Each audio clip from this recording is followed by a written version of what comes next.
ইয়াবসুতু ইয়াদাহু নাহারান হাত্তা ইয়াতুবা মাসিআল লাইল। রাতের অন্ধকারকে সুযোগ মনে করা যে সারারাত্র গুনায় ডুবা ছিল, আল্লাহ বলে তোর জন্য সারাদিন হাত প্রসারিত করে আসি।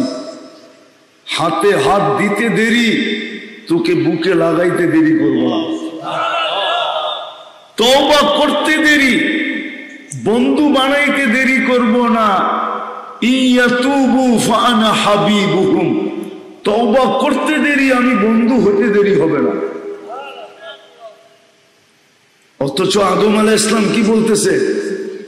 একটা ভুল করলাম, 350 বৎসর কাঁদাইলেন, তারপরে মাফ করলেন। অথচ আমি প্রথম মানুষ, প্রথম নবী, প্রথম রসুল। উম্মতে মুহাম্মদীর সাথে আল্লাহর এরকম কি পীড়িত, এরকম কি ভালোবাসা, এরকম কি মোহাব্বত। রাত্রে সারা রাত্র গুনাহ করবে, সকালবেলা উনি হাত পাইতা বসা আছে যে হাতে হাত দে, তোকে বুকে লাগাই, তওবা কর, আমি বুকে লাগাই। বরং রাত্রেরটা দেখলে তো আরো আশ্চর্য মনে হয়। রাতের এক প্রান্ত পর্যন্ত, এক সময় পর্যন্ত হাত প্রসারিত রাখেন, যে হাতে হাত দিয়া যেন তওবা করে। সেটা হলো 3 ভাগের 1 ভাগ। যখন 3 ভাগের 1 ভাগ চলে যায়, তো নিজেই দুনিয়ার সাদে নাইমা আসে। হুজুরদের সামনে বলতেছি, জানি না মানবে কি মানবে না। আল্লাহ মনে হয় নিজেই সইতে পারেন না, যে হাত দেওয়াটা সইতে পারেন না, বরং প্রথম সাদে আইসা ডাকতে থাকেন, হাল মিম মুস্তাগফির, হাল মিম মুস্তাগফির, হাল মিম মুস্তাগফির, হাল মিম মুস্তাগফির, হাল মিম মুস্তাগফির। কে আসিস মাপ চাবি, কে আসিস মাপ চাবি, কে আসিস মাপ চাবি, কে আসিস মাপ চাবি। আমি চলে আসছি, জলদি হাত দে, আমি মাফ করতে দেরি করবো না। সুযোগ তো দিছিলেন, কাজে তো লাগায় না। 80 বৎসরের জন্য তো 1 রাত্রই জরুরি, যথেষ্ট ছিল।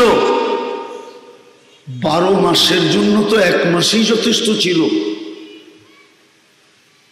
তো মোটা কথা হলো মেরে দোস্ত, ভালো মতে বোঝেন, দীর্ঘ সময় পর্যন্ত কথা চলতে থাকবে। 2 শ্রেণী ব্যতীত, পাগল আর বাচ্চা ব্যতীত, জীবন যতটুকুই পাই না কেন, এটাকে যদি দামি বানাইতে চাই, ওই মজার জীবন যদি পাইতে চাই, যেটা 2টা দেখাইলাম, মন যা চাবে তা মিলবে, চোখে যা লাগবে তা আমার হবে, এই 2 মজা দিবে 4 নিয়ামত দিয়া। 4 নিয়ামত দিয়া তারপরে 2 মজা দিবে। নিয়ামত আগে 4টা দিবে, তারপরে মজার জিনিস 2টা দিবে, যেন মজা কোনোদিন না ফুরায়, স্বাদ যেন কোনোদিন না ফুরায়। এই জন্যই জান্নাতে 4টা নিয়ামত দিবে চিরদিনের জন্য। আনতাহইয়াউ ফালা তামুতু আবাদা, চিরদিন জীবিত, কোনোদিন মৌত হবে না। আনতাসিহু ফালা তামরাজু আবাদা, চিরদিন সুস্থ, কোনোদিন অসুস্থ হবে না। আনতাশিব্বু ফালা তাহরামু আবাদা, চিরদিন যুবক, যৌবন, বৃদ্ধ কোনোদিন হবে না। আনতানআমু ফালা তাইআসু আবাদা, চিরদিন নিয়ামত বাড়বে, কোনোদিন কমবে না। এই 4 নিয়ামত দেওয়ার পরে 2টা মজা দিবে, যা চাবে তা মিলবে। চোখে যেটা লাগবে ওটা কার হবে?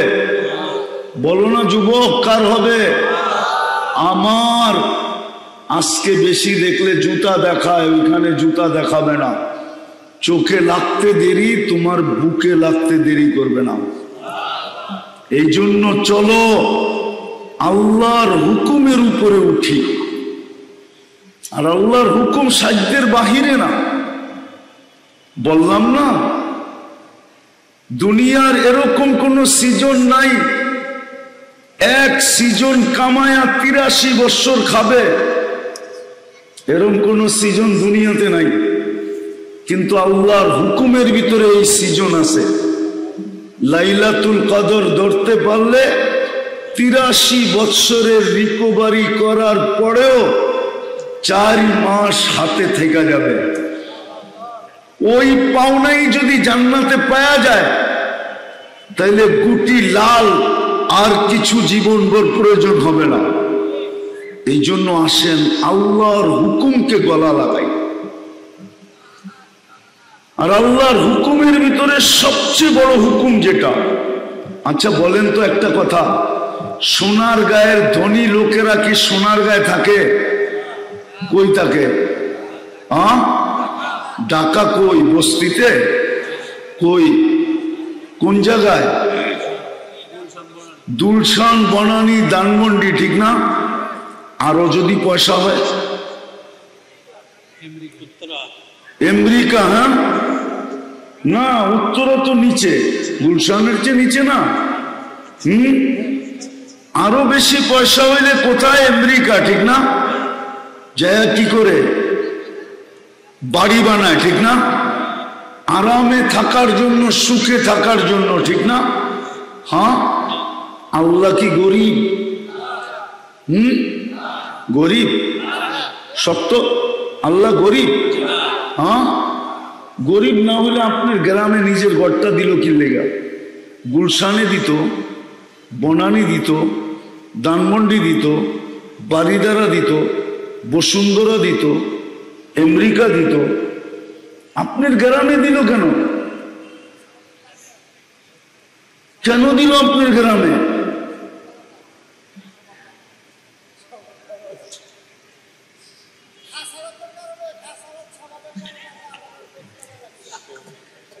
গড়টা কেন আপনার এলাকায় দিল এটা বলেন। আপনারে গড়টা কেন দিল আপনার গ্রামে? চরে কেন দিল? গ্রামে কেন দিল? পাহাড়ে কেন দিল? জঙ্গলে কেন দিল? প্রত্যেক মহল্লায় মহল্লায় কেন দিল? আল্লাহ এই জন্য দিল যে আপনি যেন 2 কদম দিয়েই মজা লুটা নিতে পারেন। 2 কদম দিয়েই যেন আপনি 2 কদম দিয়েই যেন আপনি জান্নাত নিতে পারেন। 2 কদম দিয়েই যেন আপনি জীবনের মজাটা লুটা নিতে পারেন। কারণ হাদিসে আছে, মান জাআলা বাইতাল্লাহি বাইতাহু কাফফালাল্লাহু লাহু রাহা। তারপরে আছে রহমা। আল্লাহ বলেন, তুই আমার ঘরে যত বেশি আসবি তোর সুখের দায়িত্বভার আমি তত বেশি নিব। জান্নাতের চাবি তোর হাতে উঠায় দেব। আপনার যেন কষ্ট না হয়, দূরে যেন হাঁটতে না হয়, দূরে যেন যাইতে না হয়, এই জন্য প্রত্যেক মহল্লায় মহল্লায় আল্লাহ নিজের ঘর বানায় দিয়েছেন। এমনকি কোনো কি বলে কন্ডিশনও দেন নাই যে আমার ঘর বিল্ডিং না হইলে চলবো না। এতটুক পর্যন্ত কন্ডিশন দিছেন, খালি তুই জায়গাটা নির্ধারিত কইরা চারদিকে 4টা সুতা লাগায়া একটা জায়নামাজ লাগায়া দিয়ে নামাজ পড়া শুরু করলি আমি মেনে নিব। কোনো কন্ডিশন দেন নাই। অথচ বলেন কয়জনে নামাজ পড়ি? শতকরা 90 জন নামাজ পড়ে না। আমি বললে তো মানবেন না, কিন্তু সত্য এটাই। মসজিদ চিৎকার দিতেছে আল্লাহ মুসল্লি নাই। তোর ঘর এরকম জঙ্গলে রেখা দিলি, তোর ঘর এরকম গ্রামে রেখা দিলি, নামাজি তো নাই, মুসল্লি তো নাই। মসজিদ চিৎকার দিতেছে, চিৎকার, জমিন চিৎকার দিতেছে, আল্লাহ তুই আমাকে অনুমতি দেস না, পেশাব করে, পায়খানা করে, পাইলিং করে, শাইলিং করে, বিল্ডিং করে, সিল্লিং করে সব মাইনা নিতেছি, মালিক 24 ঘন্টার নাফরমানি মানি তো মানি কি কইরা? শুধু নাফরমানি তো না, তুই ডাকিস তারপরও তো আসে না, তারপরও তো নামাজ পড়ে না, আমি এটা মাইনা নেই তো নেই কি কইরা? এই জন্যই তো হাদিসে আছে আলা কুল্লা ইয়াউমিন ওয়াল আরদু তাস্তাদিনু রাব্বা, জমিন প্রতিদিন বলে আল্লাহ অনুমতি দেন না সাইজ করি। আসেন তওবা করি, আল্লাহর হুকুম মানার মৌসুম সামনে আসতেছে। ইচ্ছা করলে পুরো জীবন রিকভারি করা যায়।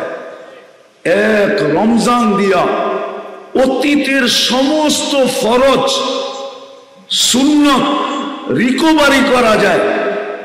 আসেন আজকের থেকে তওবা করে প্রতিজ্ঞা করি, যদি জীবনের স্বাদ নিতে চান, মজা নিতে চান, এনজয় করতে চান, আর যদি তা না চান তাহলে যেরকম আছেন চলতে থাকবে, জীবনের প্রদীপ নিভা যাবে।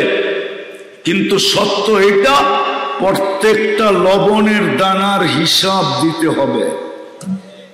কেননা বুক করতেছি আল্লাহটা, করবেন তওবা? কে কে করব দেখি? তাহলে বলে দেন আল্লাহ অতীত থেকে তওবা করলাম, আপনি আমাদের তওবা কবুল করেন। কমসে কম 3টা কামের অভ্যাস করেন, ডেলি 2 বেলা আল্লাহর কাছে তওবা করেন।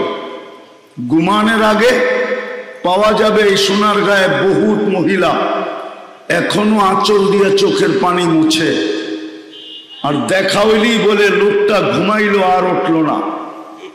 বাবা পাওয়া যাবে যে চোখের পানি মুছে আর বলে ছেলেটা ঘুমাইলো আর উঠলো না। সন্তান পাওয়া যাবে চিৎকার দেয়, বাবা ঘুমাইলো আর উঠলো না। বিদায় ঘুমের আগে ডেলি আল্লাহর কাছে হাত দুটা উঠায়া ঘুমান। শুধু মুখ দিয়ে এতটুক বলেন, আল্লাহ আমি তওবা করে ঘুমাইলাম। পারবেন না? ঘুমের থেকে উঠে তওবা করেন, হতে পারে সূর্যটা ডুবা নাও দেখতে পারেন। তৃতীয়, আজকের থেকে কোরআনটাকে ডেলি একবার চুমা দেন। এইখানে লোক আছে কবে কোরআন ছুঁয়া দেখছে বলতে পারবে না, নাই? কোরআনটাকে ডেলি একটা চুমা দেন, আর আজকের থেকে মসজিদটা ঘোরা দেন। এই 3টা কাম যদি মুসলমান করতে পারে, তাহলে আমার বিশ্বাস পুরানো ঐতিহ্য আবার ফিরা পাবো। আর নাইলে শুধু চিৎকারই দিতে থাকবো। হইতে পারে একদিন আল্লাহ আমাদেরকে ধাক্কা দিয়ে সরায়া দিবে, ধাক্কা দিয়ে সরায়া দিবে আমাদেরকে, সরায়া দিয়া আরেক দলকে আমাদের জায়গায় আইনা বসায়া দিবে, বসায়া দিবে। আল্লাহ আমাদেরকে আমল করার তৌফিক দান করেন। ওমা আলাইনা ইল্লাল বালাগ।